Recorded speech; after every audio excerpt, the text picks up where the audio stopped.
locked and loaded from the quarter pole on this Friday edition of Aqueduct Insider. It's the sights and sounds of a day at the Big A. And in fact, the curtain comes down on the penultimate Friday program of the Big A Spring Meet tonight here on MSG+. But a half hour of thoroughbred racing coverage coming your way from our second floor clubhouse studios. It's Richard Migliore, Jason Blewitt. Hope you're having a great Friday. And this was an okay card, an abbreviated day, Mig, with only 8 races, but some good stakes.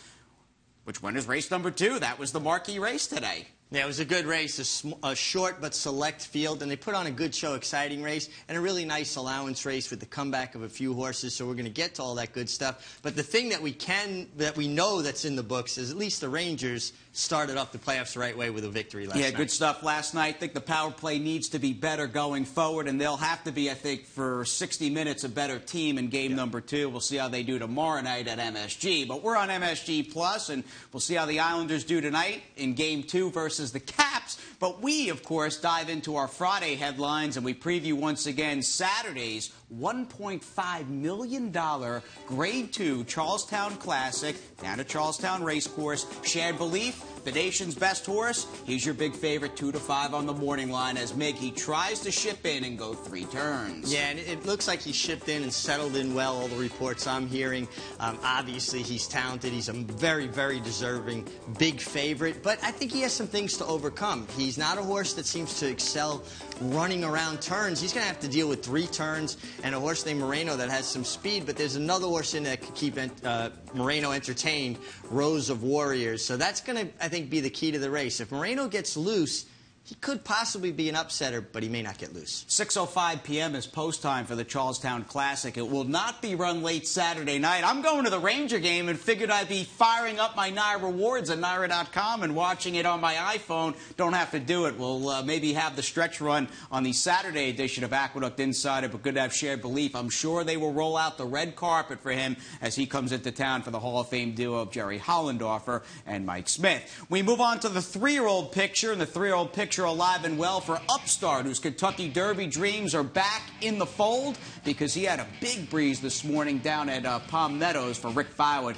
going a pretty quick 5/8 at 59-2. And he did it the right way. Talking with Rick, he was so pleased with how he did it and how he finished. And Rick had been saying all along, in spite of the elevated temperature and the sinus infection, that his energy level never waned. His coat was still good. His appetite never waned. And the fact that he was able to have 1 day of training after 3 days off to battle that sinus infection and fire this kind of workout, I think it tells you that Rick Blewitt wasn't telling us something we wanted to hear. He was telling us the truth. One breeze remains down at Palm Meadows in Florida for Upstart next Saturday or Sunday. They've got the flight scheduled Tuesday of Derby week. He'll head to Churchill Downs and try to become the second New York bred in history to win the Run for the Roses. He's a good one, and he sits currently 9th on the points list with 76. Bit more points in the bank for Muktahij as we get on to our Friday Derby Dozen. We're just 15 days away from the first Saturday in May, and we go from Churchill Downs to the deserts of Dubai and Maidan Racecourse with Muktahij, who is trained by a world-class horseman and Michael DeCock, and man, oh man, did this horse turn a lot of heads with that blowout win in the UAE Derby. No, he really did. The way he accelerated, he came out from behind horses, he took the kickback.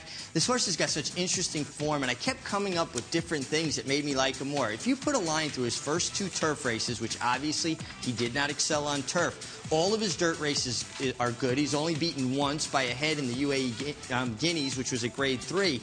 But he is absolutely a horse that you have to take a second look at it because he's run twice over 1.1 miles. The last horse to run twice over 1 mile and a furlong before the Kentucky Derby was Canonero back in 1971, and he took down the Roses. So right there, you got to like him. And you go back a little further in his form, he beat older horses as a 2-year-old. He was in a race for 2-year-olds and up, and he actually beat a 4-year-old was second, and a 3-year-old was third. Anytime a 2-year-old can beat older horses tells you there's something special, and he's got the right trainer. You pointed out to me, Mike DeCock's run 6 horses in the States, never been worse than third. Actually, 2 of them finished in front and one was disqualified in the Arlington Million. So he's not coming here because he thinks he wants to run a horse in the Derby to be cool. He's coming here to make an impact. Yeah, let me get a new stamp on my passport. It's not that at all. No. And another interesting nugget with Mubtahij, he is currently en route to Chicago Airport, left his base at Dubai, flying to Amsterdam, taking a flight from Amsterdam to Chicago. He'll stay in quarantine for about 48 hours. Then he'll van to Kentucky. He'll train on the poly track, and he will not run on Lasix in the Kentucky Derby, the first horse in 10 years not to run on Lasix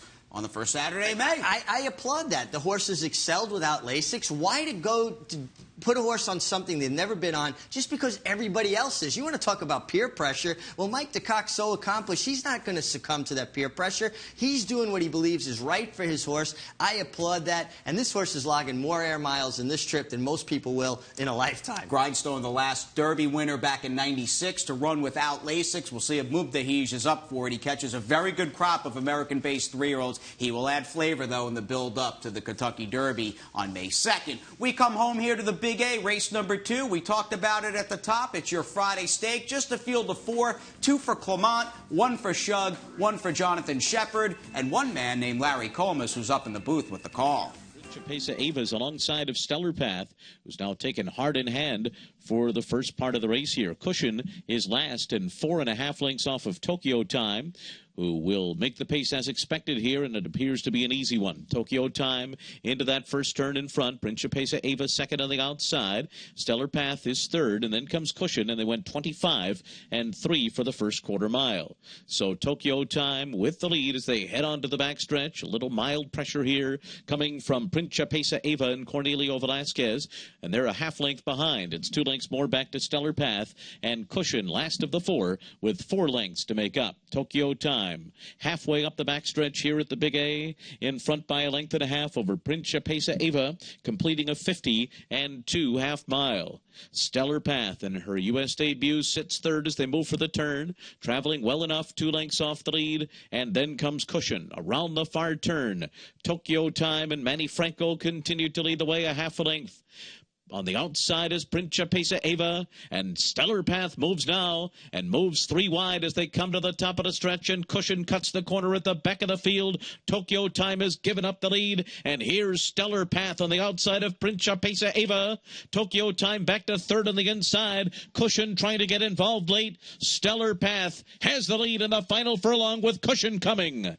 Stellar Path and Cushion down to the line together, and it's Stellar Path. Cushion was second, and Principessa Ava was third in the Plenty of Grace. No surprise, first turf race on this circuit last Wednesday. We mentioned Christophe Clement. Well, there's more where that came from, looking at Black Type's win. And surprise, surprise, Christophe in the short field of 4 in the Plenty of Grace winds up running 1-2. Yeah, no surprises there. Had this filly ready to fire off of long layoff September of last year in Germany, or actually Italy was the last time she ran. But you mentioned that setting up the race. You had Jonathan Shepard, a Hall of Famer, Shug McGaughey, a Hall of Famer.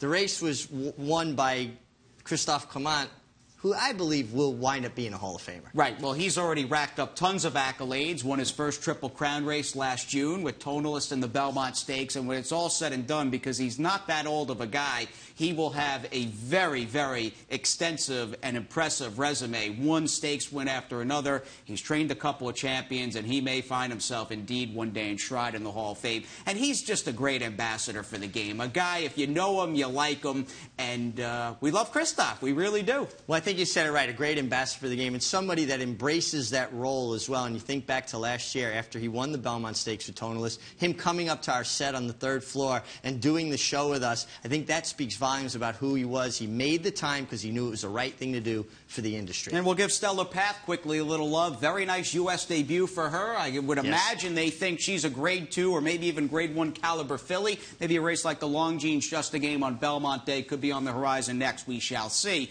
We get on to race number 7, the 2 major highlights, the Plenty of Grace and this upcoming 7th race as we go back to Larry C. from the gate on the Fast Main Track. Quickly, on the outside is Noble Moon, away running in second. Anchor Down is away third to the inside, and they're being followed by Stalwalkin' Dude and Good Time Had by All. Then we come back to Lucky Lotto, and Newbin Ridge is last of them all as they head up the backstretch. Mr. O'Leary on top, a length and a half to Anchor Down and Noble Moon, who get a bit closer as they continue their run up the backstretch. And these three lead the way through a 23 flat opening quarter mile, break of 2.5 lengths, and then comes Good Time Had by All, followed on the outside by Stalwalkin' Dude, who's 4 lengths off the lead. Lucky Lotto and Newbin Ridge at the back, around the far turn. Mr. O'Leary the leader, Anchor Down 3/4 of a length behind, Noble Moon just to the outside. These three continue to go at it with 3 furlongs to go, and they went a half mile in 46 seconds flat, and now the three of them are across the track. Stalwalkin' Dude 2.5 lengths off of them.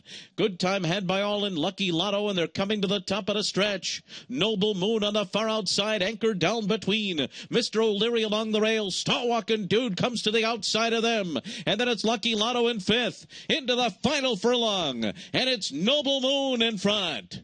Noble Moon anchored down to the inside, Stalwalkin' Dude on the outside. Noble Moon, Stalwalkin' Dude, these two down to the line. Stalwalkin' Dude, then Noble Moon and Anchor Down.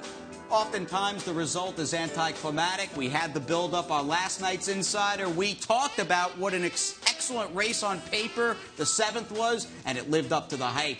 Tight photo here between Noble Moon and Stalwalkin' Dude. It really did live up to that hype. And Noble Moon, I think, was a bit unlucky to lose. He was the horse that was kind of hung out 3 wide chasing the entire way and almost fended off Stalwalkin' Dude, who I thought had a better trip. He's in razor-sharp form. He just ran on April 8th. He comes right back and just does get up at the wire. Noble Moon, good comeback race. In the paddock, I thought Anchored Down, the Todd Pletcher trainee, he looked a bit washed out. Just didn't look the way you want to see a horse that's 2 for 2 coming off that layoff. Yeah, and his layoff dated back about 13.5 months, winter meet of 2014 down at Gulfstream Park. I would expect a better effort.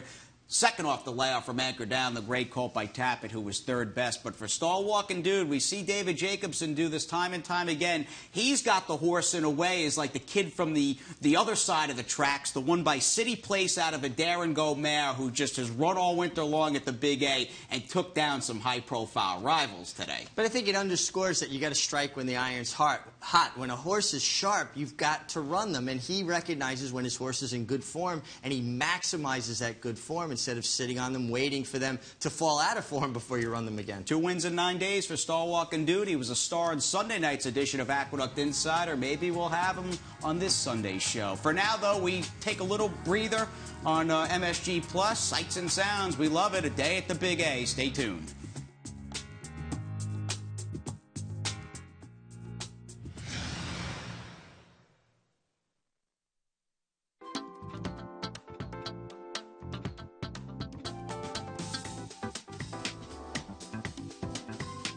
We begin writing a new chapter in one of the crown jewels of North American thoroughbred racing. Beautiful Belmont Park, home to some 2,000 thoroughbreds, big crowds. Christophe Comont, the 3rd and final leg of the Triple Crown, and some of racing's brightest stars. We do it beginning on Wednesday, April 29th. That'll be opening day. It's been about 6 months since we last ran over at the Taj Mahal, and we are ready to blast out of the starting gate. There is no finer place to watch these majestic thoroughbreds compete than beautiful Belmont Park. Well, it is truly the Taj Mahal of North American racing. Just the way the building just sits there like a statuesque monument to racing. And the sheer size of the racetrack, 1.5 miles. It's usually a pretty fairly run races where the best horses win. And I love that kind of promo for Belmont opening day. It's amazing how fast those people are getting up and down the train, the steps for the train. They run nearly as fast as the horses do out there on Big Sandy with that 1.5 mile gargantuan main track. And just as we look ahead to Belmont Park, keep in mind, newlooknaira.com, your one-stop shopping. You can watch replays. You can bet at naira.com. You can stream HD signals for multiple tracks. It's really awesome. Check it out, the newlooknaira.com. Let's move on to race number 8. Larry Colmus, who's just just 2 weeks away from calling, I believe, his 6th Triple Crown on NBC, and he's got the call. Race number 8. This was the Friday nightcap. Love on the outside, and from the rail, Lily Coy. These three out to the front together with Camille Storm away running in 4th, Bold Print 5th on the outside, and then comes Hattie's Appeal, and last up the backstretch is His Girl Friday. So they head to the half-mile pole. Lily Coy, the leader, a half a length. Shotgun Love on the far outside, and Women Win between those two, and these three will take them into the turn. And they go by the opening quarter mile and into the turn in 23 seconds flat. 3 of them across the track. Then it's Bold Print 4th, His Girl Friday to the outside. Camille Storm behind horses running in 6th with 2.5 lengths to make up. And then comes Hattie's Appeal. And they come toward the top of the stretch. Shotgun Love on the outside, the leader. Women Win. And now Camille Storm has weaved on through into 3rd and swings out 3 wide. They're into the stretch of 46 flat half mile. And it is Shotgun Love on top, drifting out. Shotgun Love, the leader. On the outside, Camille Storm now coming to get her. Women Win is down at the rail. Camille Storm has taken the lead. Women Win moves up into 2nd, and Shotgun Love is back to 3rd as Camille Storm and Kendrick Harmouche go away in the end to win it by 4. And then it was Women Win, Shotgun Love. If Kendrick Harmouche rides like this at the upcoming Belmont Spring Meet, he will be in that winner's circle quite often. A textbook ride to close out this Friday program at Aqueduct. I agree wholeheartedly. He's given a lot of these textbook rides. And you know what? I know he had asked me to get him a layout of the Belmont track and you know, basically just... even the composition of the racetrack itself, that tells me a guy is doing his homework and preparing to make an impact, and I like that. He's gotten in with Bruce Levine, riding pretty much first call at this point for owner Mike Rapoli, and Mike's got a nice crop of 2-year-olds waiting to debut at Belmont Park. Some of those Uncle Mo babies, they're now of racing age. We look forward to that. First crop this year, Uncle Mo. Yeah, first crop this year, and a bunch of them sold pretty well as yearlings, and then were pinhooked, you know, a short time ago in the 2-year-old sales. And yeah, we look forward to Belmont, Kendrick Harmouche, and Jimmy Ryerson quietly does a good job. Always does a good job. And if you looked at this filly, Camille Storm, warming up, you had to like her. I thought when I watched her go by me that this is the horse to beat for sure. And then she delivered with a perfectly timed ride from Kendrick. Stormy Atlantic, New York bred, one of 2 covered in the Friday pick 6. I thought the right horse, the 7, Women Win. She was no better than second best in the nightcap. Furious 5 coming up, the world's fastest pick 5 with a 0% takeout on this show. How do you like that? The calls of 1, 3, 4, 5, and 6 as we go back to Larry. True Blue Nation about to get tested by Scataway. Scataway on the outside of True Blue Nation, who responds. Dulcify's coming up the fence. Final furlong. True Blue Nation digs in. Scataway on the outside, and then Dulcify in 3rd, but it's True Blue Nation. True Blue Nation and Scataway 1-2 down to the line. True Blue Nation pulls away in the late strides. Scataway 2nd, Dulcify 3rd. Has opened up by 12 at the top of the lane. Started up, turning for home. 3/4 in 1, 12 and 3. And in the middle of the racetrack, it started up in front by 7 lengths with Golden Cheetah trying to close in. Started up, trying to get another 16th. The strides are shortening. Golden Cheetah's coming. Started up, Golden Cheetah. Started up, Golden Cheetah. Here comes Golden Cheetah. Up in time. Started up was 2nd, and Gingy was side 3rd. Constantine cuts the corner. Patrol Like a Champion is next, and then comes Key Alley, and they're into the stretch, and it's Brooklynville, the leader. Tri-Coastal now moves up alongside of Brooklynville. Patrol Like a Champion. Key Alley on the far outside trying to come on into the final 16th, and here comes Patrol Like a Champion. Patrol Like a Champion has taken the lead. Tri-Coastal and Key Alley. Patrol Like a Champion at 21-1. Over Tri-Coastal, Key Alley 3rd. Constantine was 4th. It is a turn for home. It is Darling Bridezilla on top by almost 2 lengths now. Midnight and Positano and Bridget Maloney on the outside 3rd. A furlong to go. And Darling Bridezilla has opened up to lead by 4. And then comes Midnight and Positano and Bridget Maloney battling for 2nd. Andromeda's Risk is 4th. As Manny Franco and Darling Bridezilla go all the way. It's going to be Midnight and Positano second, Bridget Maloney third, and Providence Risk was fourth. And 1:16-1, and Beautiful Brown turns for home on the lead. Your Turn to the outside. Tries to close in. Wealth Creation coming through an opening on the inside. Wealth Creation storms up the rail. Wealth Creation takes over the lead. Beautiful Brown back into second. Your Turn is third. On the far outside, Weekend Hottie, but it's Wealth Creation. Wealth Creation gives Manny Franco his third on the day. Beautiful Brown was second. Then Weekend Hottie and Little Mary. And young Manny Franco, a hat trick, as Larry just called, and we won't go back too far. We may not even need the binoculars for Aqueduct's second look. Race number 6, second leg in this Friday pick 4. As we check out Wealth Creation, we mentioned Kendrick Carmouche pretty much sitting in the pocket, angling out with Camille Storm in the last. Well, this was a very nice ride for Manny Franco on the turf aboard this Super Saver filly. So important to save ground in any kind of racing, but particularly turf racing. And this filly just got the absolutely perfect trip under Manny Franco. And you can see, I love how confident he is. He didn't really turn his stick over. He kept her busy when she hit the front. Let's give a little bit of acknowledgement to the 7, Beautiful Brown. Was a bit of a price, was really comfortable on the lead, got in a beautiful rhythm under Taylor Rice, although it did drift off the fence and give the winner eventual room.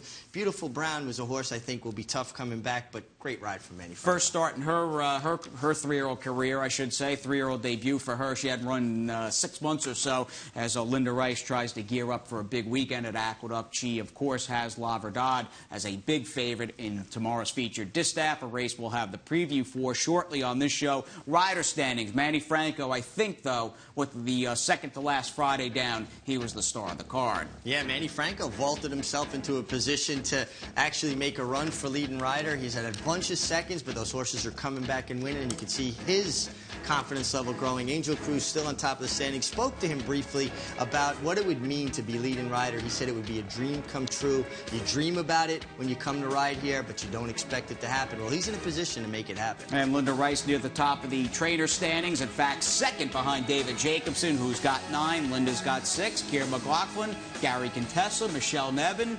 They're all within striking range. And let's not leave Dominic Schettino, who's been doing terrific work, and a guy who I never think gets enough credit for how well he prepares his young horses. No claims on the afternoon. We had a few claiming races. Nobody changed hands today. That means we sent it to break. The flowers are in bloom, and we've got that Saturday preview at La Verdad coming up.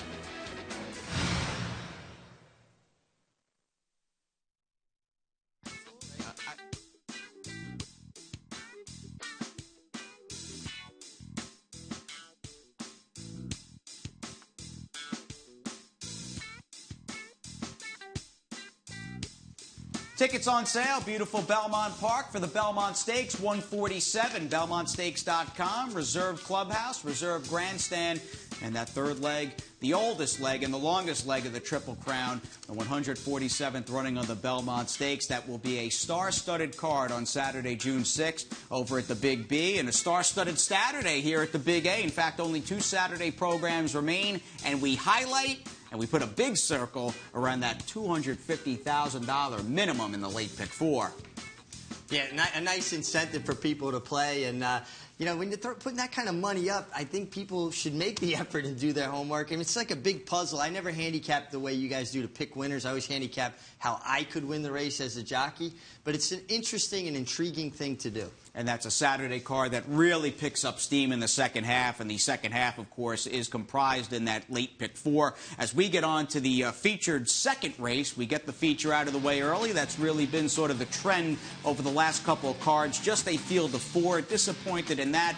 Not disappointed to see La Verdad, however, back in the entries as she looks for a second consecutive win in the Aqueduct Distaff. Yeah, I have a hard time getting past La Verdad in this very short field in the distaff. She's outside. She's the main and maybe lonely speed here. I like her work tab. I like when I see work space 6-7 days apart consistently. It tells you the horse is in good health. La Verdad just looks like she lays over this field, and she should just take them flag fall to that's all. It's a pretty impressive list of winners, especially over the last 20 years in the Aqueduct Distaff. Horses like Classy Mirage, Randaroo, Dream Supreme, There's some good ones on the list, and New York breds have won, actually, the last 2 runnings with Cluster of Stars in 13 and La Verdad in 14, and what an accomplishment it would be. There's only been one other horse to win back-to-back editions, and she did it, I think her name, Happy Princess, back in 58 and 59. It's been a long time. It's been a long time, but I think we're going to have someone else do it tomorrow. La Verdad just looks like a standout. Keir McLaughlin, he's had that hot streak throughout the month of April, won the Wood here. Can you believe it? Already 2 weeks ago, just about. And he's got the razor-sharp Mom Duha, who's done very little wrong in her career. Now, Mom Duha, she's got 5 wins from 6 starts for the second. The problem is she's a come-from-behind sprinter, and she's not going to get pace to run after. And a horse like La Verdad's not coming back to you. You got to go get her the way Artemis Agriterra did last year in the Gallant Bloom. I just think Mom Duha, as nice as she is, tactically is up against it. Race 5 a bit later in the day. The pick 6 with no carryover starts in the 4th. Second leg will be that 5th race. It's the second of the 2 stakes on the program. 3-year-olds in the $100,000 Woodhaven turf course. 1 mile and a 16. Vision Perfect and Xandar both coming off their winter layoffs. They have gone from 2 to 3. And speaking of 2, well, they were first and second in the AWOD and were pretty good as juveniles. Yeah, these two seem to probably know each other. They're like they're doing their own version of Ali Frazier here. But Vision Perfect, we talked about this yesterday. You brought up Dave Donk. His horse is firing, coming off the bench on the grass, and I think Vision Perfect looks to get a perfect trip. He's got enough speed to put himself in tactical position, and obviously Dave Donk has him ready. It's been a cheeky kind of April thus far as well for Chad Brown, not just Keir McLaughlin. Chad racking up wins at Aqueduct, took today's 6th. He's been winning a lot at Keeneland, and he has got Chief Kitten, the New York bred, who won the Pulpit Stakes 2 back at Gulfstream West. And we just saw Chief Kitten kind of angle out abruptly to the outside, and he comes flying down the middle of the track to get up and win by a nose here. But let's be fair about it. They went 22-4, 46. They came home 1 mile and 37. I think this was more of a meltdown and horses coming back to Chief Kitten and Chief Kitten running them down. I don't see that kind of pace in this race tomorrow, the Woodhaven. So I think when we talk about tactics, Chief Kitten is going to have to overcome what appears to be a pace that's not going to help that late kick. And that short field may hurt another deep closer in A. Compare, who took advantage of a pace that melted down at a blanket finish when he upset the Palm Beach for Michael Dilger. Yeah, and again, he's going to need some help, and I'm just not making a clear-cut front runner here. Sometimes, though, what happens is 3 or 4 jocks say, well, there's no speed in here, I'm going to go, and the pace is faster. Interesting, Channing Hill coming in for the ride, somebody we haven't seen a lot in these parts. The last time, actually, was when he won on a Compare. And won here, first time out, right? 45-1 during the main track meet early November. In fact, a week after the Breeders' Cup. Always like Channing. We like that unpredictability when the starting gate opens up, whether it's the dirt or the turf. But here's somebody that's predictable. High level of excellence as we send it down to Maggie Wolfendahl. Thanks, guys. Paddock Insider for today. We have a good card for tomorrow, Saturday. A lot of turf races, and I'm going to take a look at the one for the New York bred fillies. And coming off of a layoff for trainer Dave Donk is number 7, Lady Bling in here. She won first time out up at Saratoga, and I really liked that race. I liked her performance that day. Then it was kind of thrown to the wolves in the Miss Grillo, and then a bad race on the dirt. So she's back doing what she wants to do against her own type. And kind of historically speaking, Dave Donk is good with these turf horses coming off these breaks like this. So I'm going to go with Lady Bling for tomorrow. Guys? David Donk on that Big A turf, locked and loaded for the second to last Saturday of the spring meet. We've got the grass, we've got the main, we've got a pick 5, a pick 6, and that guaranteed late pick 4. Check out NYRA.com. For the Mig and I, have a great night.